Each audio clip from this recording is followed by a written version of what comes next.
kung wala ng bukas. Beat it to the max! I don't wanna miss a thing. At kahit sa anong posisyon, nakaupo, Inseparable it seems. nakahiga, Ways of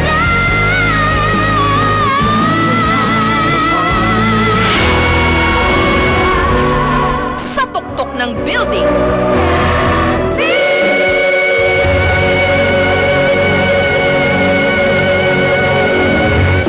on the wings of love, up and above the clouds, the only way to fly.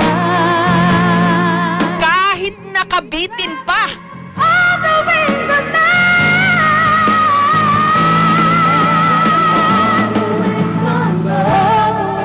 Ano yung pinakamataas na note na naabot mo? Hindi ko alam. Hindi mo alam. I don't want to know. As in, hindi ka pa naman nakakabasag ng mga chandelier dyan o mga baso. Baso. Nakabasag As in, na ako, oo. nakabasag na yung boses When I mo was ng younger, oo. I think, kasi parang may frequency ka na nahihit. Oo. Then pumutok. Pumutok na lang yung baso. Oo. Through the fire yata yung kinakanta ko. And now I'm falling. Catch me if you can. matagal ko nang gustong ma-interview si Regine. Pero pakiwari ko'y mailap siya. Hindi basta-basta nagpapa-interview kung walang issue o kung wala siyang ipopromote na programa, kanta o pelikula hanggang nitong huli. There's a very public Regine and I know there's a very private Regine. Ang hirap mo kayang interview. Tama ba? Yes, I am very private. Merong mga bagay na gusto ko sana na sa akin na lang. But since this is my work, parang expected na yan sa'yo na you're in this business, so you kind of have to share everything. The very little privacy I have, talagang I'll try to keep it na lang. Paano ba maging Regine Velasquez? Hindi ko alam. Hanggang ngayon, actually, pagka iniisip ko, hindi ko pa rin mapagtanto-tanto yung lahat ng blessings na natanggap ko. Kasi parang lahat ng hiningi ko kay God, parang binigay lahat sa akin yung mga pangarap ko.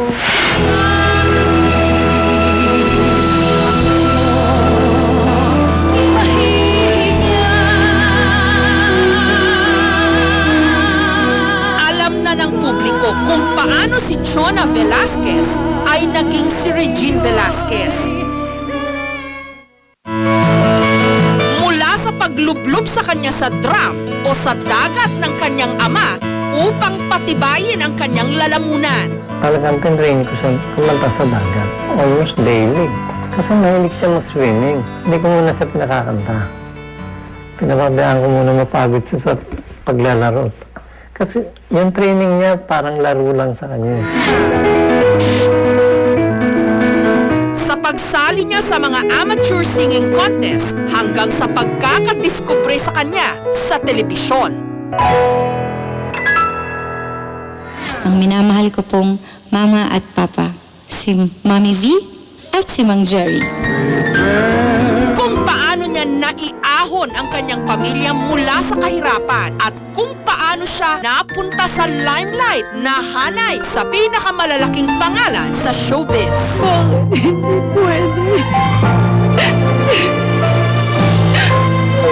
Did you ever imagine na one day magkakaroon ng reversal of fortune na dati nasa sideline ka lang, ngayon ikaw na yung nasa limelight. Kahilera mo yung mga movie stars na nung araw, kinakanta-kantahan mo lang ng film. Ng team song, oo.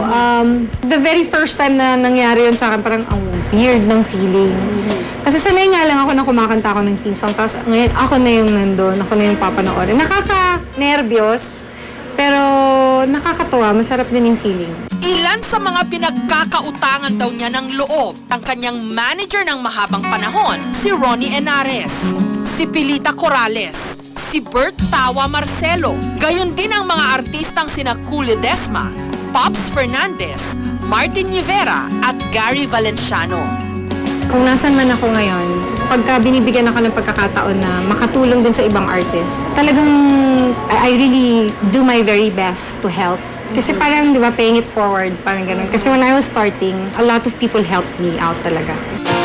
I don't wanna close my eyes. I don't wanna fall asleep 'cause I miss you, babe, and I don't wanna miss a day.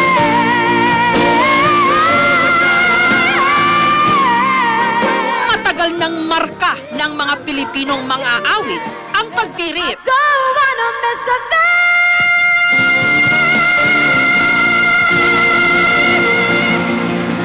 Para sa marami, ito kasi ang paraan ng pagpapakita ng galing sa pag-awit. Nung sumikat si Regine, lalong tumindi ang biritan at siya ang naging sukatan at pamantayan ng husay sa pagbirit. Siya ang ginaya. Sometimes I know I make a fool of myself. I try it anyway. Ganun kalakas yung loob ko eh. Kaya people think na parang sobrang I can sing whatever, I can sing anything, sobrang flexible, sobrang mataas yung boses. Hindi, actually, malakas lang talaga yung loob ko. Nasintonado ka na ba? Meron naman. Meron naman, kaya lang kasi matalas din yung tenga ko. So alam ko na nagkakamali ako, alam ko na nag-flat ako, so binabawian ko kaagad. The wings of love.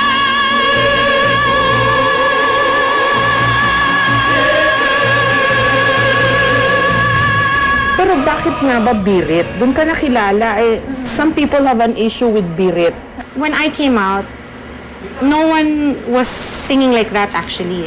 Walang ka-sound ko from the root word kasa. Ka-sound. Pilipino lang gumagawa. Ka-sound. Wala akong ka-sound.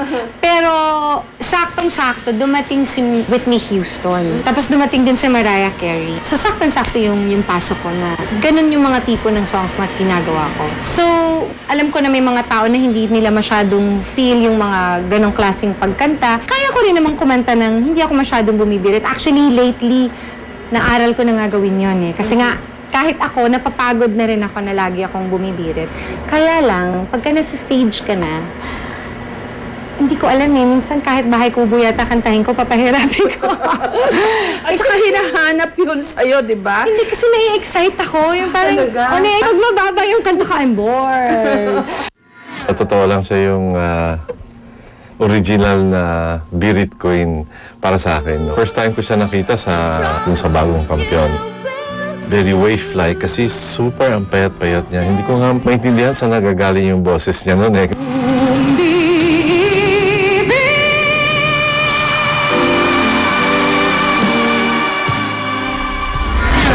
Si Lea Salonga ang Pinoy icon na naunang nakatuntong sa international music scene.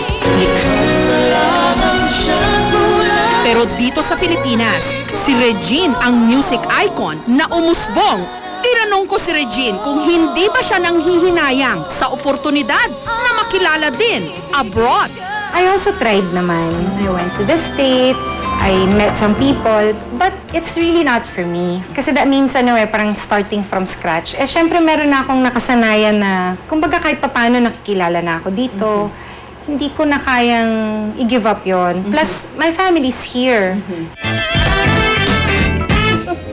Susunod, Friday nights and the lights are low. Looking out for a place to go. Serious, pwede na ako mamatay. Huwag naman! You are the dancing queen, young and sweet, only 17. Alright, dancing queen, feel the beat of that tambourine, oh yeah. aminado ako. Fan ako ni Regine Velasquez at ilan sa kanyang mga concert ang aking pinanood. Kaya may ilang bagay akong alam tungkol sa kanya. Ito nakikita ko sa mga concert mo eh. Nagtatanggal ka ng sapatos habang nagko-concert. Ewan ko ba, mahilig ako sa mga sapatos na matataas. Tapos biglang tinatanggal mo naman. Kasi ang sakit na ng paa ko eh. Parang, alam mo yung pag may mga taong nakakita sa akin, parang, oh, okay ba yung lalamunan mo sa... Actually, okay lalamunan ko. Masakit sa akin yung paa ko. Kaya lagi ako umuupo. It's either umuupo ako. Ay, minsan nagagalit ako dun sa sapatos. Binabato ko talaga. Sorry, isa pa. May isa ka pang trivia. Ang dami nila. Hindi ka nagbabra. Ay! Galing! Oh my God! Kasi bata pa ako, hirap ako. Ang hirap kaya huminga. Oh, lalo na pag singer ka siguro. Oo, siguro. Siguro yun, kasi parang pag bumibirit ako, syempre lumalaki yung likod ko, di ba? Nahihirapan ako. Kumusta naman? Ikaw lang nagsabi niya. Naya ako. Hindi na ako malaswa.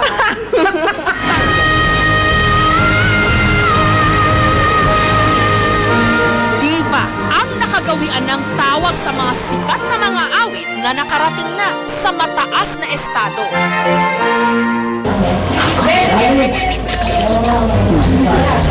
Angkop marahil kay Regine, pagamat nagagawa pa rin naman niyang pagtawanan ang kanyang sarili sa kabila ng kanyang katanyagan at mataas na kinalalagyan.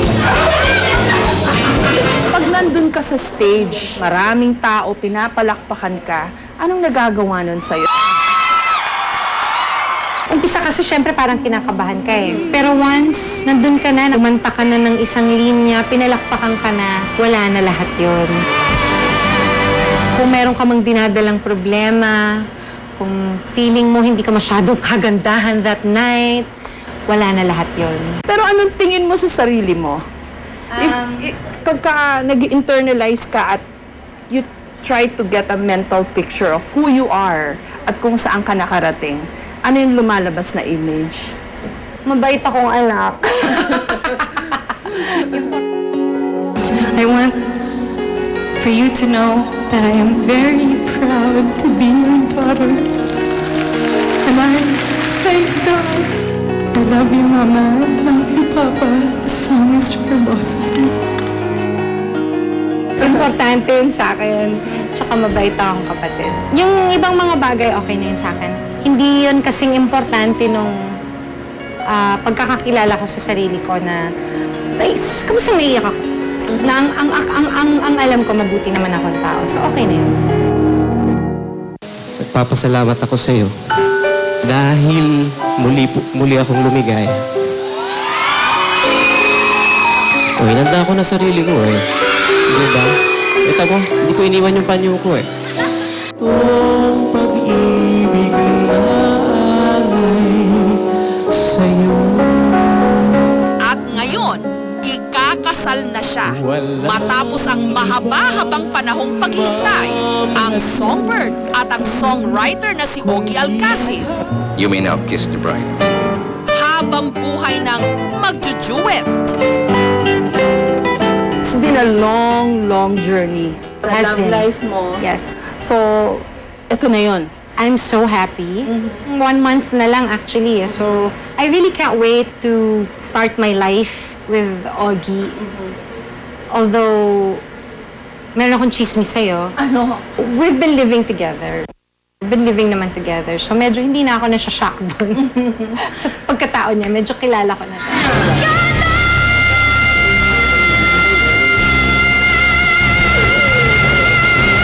Diva kung diva, songbird pa! Pero alam nyo bang sa videoke, ni minsan daw, hindi pa naka-perfect score si Regine. Never ako nagiging 100, mind you. That's talaga? Never. Lagi lang akong 88. 85, 95. Ganun lang. yung mga videoke mo. Oo, talaga nga, talaga nga. Mayaya nga si Regine sa isang videoke bar sa Quezon City. I wasn't prepared to face this kind of hurting from within. I just keep on dreaming till my heart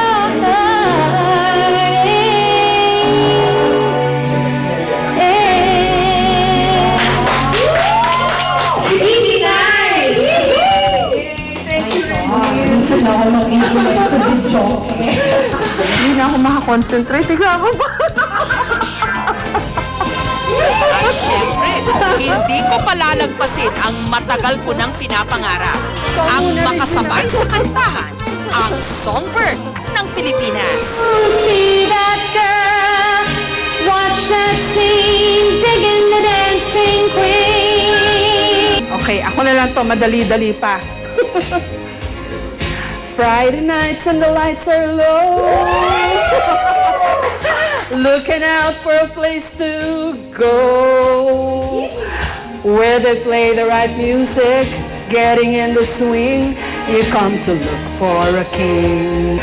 You are the dancing queen, young and sweet, only 17. Pwede na akong mamatay. Serious, pwede na akong mamatay. Huwag naman. Nakajoin ko na si Dancing queen, feel the beat from the tambourine. Oh yeah. You can dance, you can jive, having the time of your life. Ooh, see that girl, watch that scene, dig into dancing queen. May dance talaga. Turo ko sa'yo. Thank you, Regine. Ever so great and ever so humble.